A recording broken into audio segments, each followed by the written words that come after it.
ফামা লাম ইয়াকুন ইয়াউমাইদিন দীনান ফালা ইয়াকুনুল ইয়াউমা দীনান।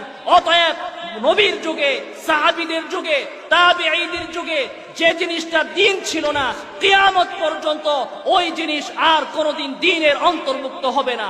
সাহাবায়ে কেরামের যুগে ঈদে মিলাদুন নবী দিনের অন্তর্ভুক্ত ছিল না, শবে মেরাজ উদযাপন ছিল না, সাহাবায়ে কেরামের যুগে মিলাদ কিয়াম ছিল না। অতএব আজকে পৃথিবীর কোন ইমাম, কোন পীর সাহেব, কোন আলেম, চাই সে সরসিনার পীর হোক, ফুলতলির পীর হোক, দেওয়ানবাগির পীর হোক, আটরশির পীর হোক, মাইজ ভান্ডারির পীর হোক, যেই হোক না কেন, মক্কার ইমাম হোক, মদিনার ইমাম হোক, যেই হোক না কেন, ইসলামের ভিতরে কেউ যদি নতুন কিছু উদ্ভাবন করে কিয়ামত পর্যন্ত সেটা দ্বীনের অন্তর্ভুক্ত হবে না। আনুগত্য গ্রহণ করলে রসুলের সম্পর্ক হয় ইসলাম, যার যার মধ্যে প্রতিষ্ঠিত হয়। চাপাবাজি কম করে হাদিস কোরআন শিখছেন, আদর্শ গ্রহণ করেন নাই, আনুগত্য গ্রহণ করেন নাই, সত্যটা স্বীকার করেন। পবিত্র কোরআন শরীফের সূরা নেসার ৭৯ নং আয়াতের মাধ্যমে যে আল্লাহ পাক রব্বুল আলামিন ঘোষণা করলেন, ওয়ারসালনাকা লিন্নাসি রাসূলান ওয়া কাফা বিল্লাহি শাহিদান মাইয়াতে রাসূলা ফাকা তাতাল্লাহ। আমি আপনাকে মানুষের মঙ্গল ও শান্তির জন্য রসুল রূপে প্রেরণ করেছি। আমি আল্লাহ যথেষ্ট সাক্ষী, যাহারা আপনার হাতে হাত রাখলো তারা আমি আল্লাহর হাতে হাত রাখলো। আপনার আনুগত্য যারা গ্রহণ করলো তারা আমি আল্লাহর আনুগত্য গ্রহণ করলো। আল্লাহ যেখানে সাক্ষী আছে এখানে কারো বলার কিছু থাকে না।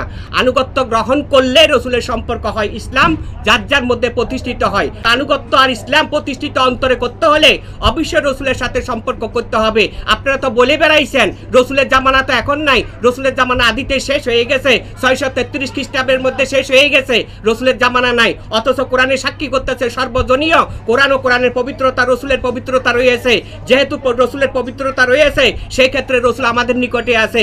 রসুল আর নবী এক নয়, তবে নবীর মাধ্যমে রসুলের পরিচয়, রসুলের মাধ্যমে নবীর পরিচয়। যে নবীকে আল্লাহ পাক রব্বুল আলামিন সারা সৃষ্টির জগতের অভিবাহক হিসাবে প্রেরণ করেছেন, যিনাকে রাহমতের স্বরূপ প্রেরণ করেছেন, ওমা আরসালনাকা ইল্লা রাহমাতাল লিল আলামিন, সেই নবীকে আপনি মেরে ফেলেছেন। অথচ রহমত মারা যায় না, রহমতের মালিক কখনো মৃত্যুবরণ করতে পারে না, রহমতের মালিক মৃত্যুবরণ করতে পারে না। এই কথা বুঝতে হলে আত্মার জন্ম গ্রহণ করতে হবে। একটা মানুষের মধ্যে দুটো জন্ম থাকে, একটা হলো সমাজতাবাদের জন্ম, আর একটা হলো মানবিক জন্ম বা আত্মার জন্ম যাহাকে বলা হয়। এই আত্মার জন্ম গ্রহণ করতে হলে আনুগত্য গ্রহণ করতে হবে। আনুগত্য গ্রহণ করতে হলে কোরআনের নিয়ম নির্দেশ অনুযায়ী সামাজিকতা ভাবে। রসুলের জামানাতে মিলাদ ক্যাম্প ছিল না, সাহাবিগণের জামানাতে মিলাদ ক্যাম্প ছিল না, তাবিনগণের জামানাতে মিলাদ ক্যাম্প ছিল না, বর্তমানে নাই।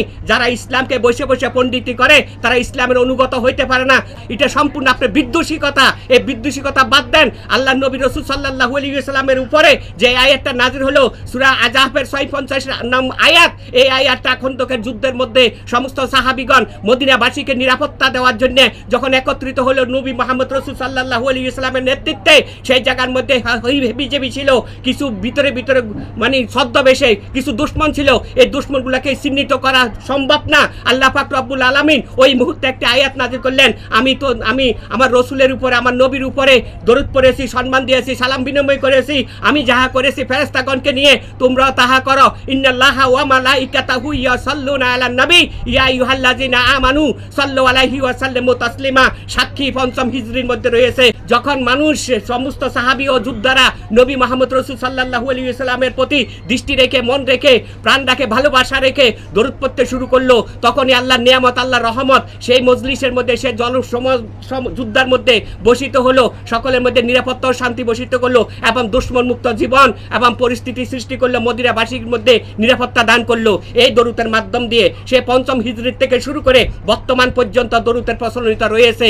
আপনারা পান নাই, তাই আপনারা মন গড়াভাবে কথা বলে যাইতেছেন। দরুদ কোনো বিষয় না, তিনি তো আমাদের মতোই মানুষ ছিল। আমাদের মতো মানুষ যারা মনে করে তারা দরুদের হক এবং অর্থ কখনো খুঁজে পাবে না।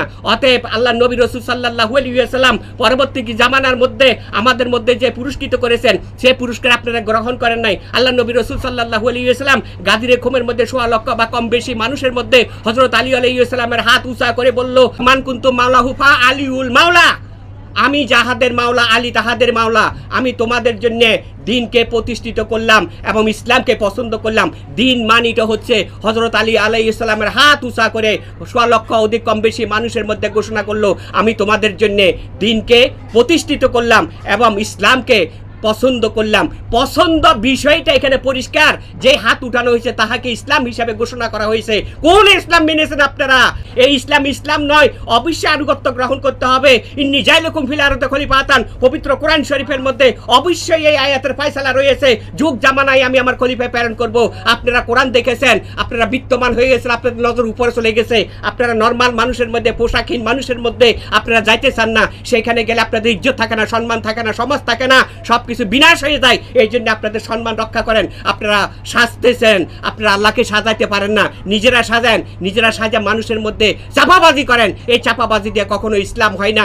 ইসলাম আনতে হলে একজন সত্য মানুষ, ওই মানুষটাকে ধারণ করতে হবে যার অন্তরে ও বাহিরে দুই জায়গার মধ্যে স্পষ্ট পরিষ্কার আছে, যার অন্তর যার অন্তরের সাথে আল্লাহর অন্তরের সাথে মিশে গেছে, আল্লাহর পবিত্রতার সাথে যার আত্মা মিশে গেছে, ওই মানুষটাকে ধারণ করার জন্য বলা হয়েছে ইন্নী জাইলুকুম ফিল আরদি খলিফাতান। এই আয়াতের মধ্যে বলা হয় নাই 10টা টাইটেল যে পাশ করছে তাহাকে ধারণ করিও। এই আয়াতের মধ্যে বলা হয়েছে যে দুনিয়ার মধ্যে রূপান্তরিত কোনো রকম বসত করিয়া আমি আল্লাহর সাথে যে মিশে গেছে সেই ব্যক্তিকে আমি খলিফা পদে পদান্তরিত করি এবং নির্বাচিত করি। তাহাকে ধারণ করলে রসুল ধারণ করা হবে, তাহাকে ধারণ করলে নবী ধারণ করা হবে, তাহাকে ধারণ করলে আমি আল্লাহকে ধারণ করা হবে।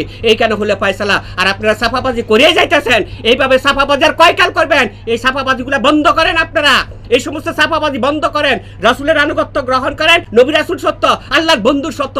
এই সত্যগুলাকে যারা এড়িয়ে যায় তারা ইবলিশের কাতারে থাকে, কারণ ইবলিশ আদম মানে নাই, আল্লাহ মেনেছে। যারা আল্লাহ মানে, আল্লাহর হুকুম মানে না, কোরআনের আইন নিয়ম মানে না, তারা আবার মুসলমানের দাবি করে, ইসলামের দাবি করে। কোন ইসলামের পালন করতেছেন আপনারা? এই সমস্ত ইসলামের কথা বলে বলে আজকাল সমাজের মধ্যে বিভ্রান্ত ঘটাইছেন। মানুষ যখন সত্যের পথে আসে, সত্যের মধ্যে বাধা সৃষ্টি আপনারা করেছেন। মসজিদের কথা বলেছেন, দরবারের কথা নিষেধ করেছেন, মাজারের কথা নিষেধ করেছেন, শিরিক হবে। অথচ এইরাই হলো ইসলামের প্রতীক, এরাই হলো ইসলামের নিশান। সেই ইসলামের নিশানটাকে আপনারা যত চেষ্টা করেন ধামাচাপা দেওয়ার জন্য, ধ্বংস করার জন্য, সত্য উঠতেছে, উঠবে। এই সত্যকে কেউ চাপায় রাখতে পারবে না। সারা বাংলাদেশের ঘরে ঘরে এখন ইসলাম কি জিনিস বুঝতে পারতেছে। আপনাদের কথার এখন আর দাম নেই। আপনারা সাবধান হয়ে যান, রাসূল চিনতে শুরু করেন, রাসূলের দরুদ ক্যাম্প করেন এবং দরুদ ক্যাম্পের মাধ্যম দিয়ে নিজেকে শুদ্ধ করার চেষ্টা করেন। নামাজ রোজা যতই করি নিজেকে শুদ্ধ হবে না যতক্ষণ পর্যন্ত মনটা স্থির না হয়। মন স্থির হয় রসুলের মহব্বতে, যখন দরুদ পাঠ করা হয় তখনই মন স্থির হয়, এর আগে মন স্থির হয় না। আল্লাহ সকলের মধ্যে শান্তি রহমত দান করুক। এতটুকু কথা রাখলাম, বেশি সাফাবাজি না করাটা ভালো হবে। আলেম হয়েছেন, আলেমের মতো থাকেন। মালিক দয়া করে সকলের প্রতি সালাম। আসসালামু আলাইকুম।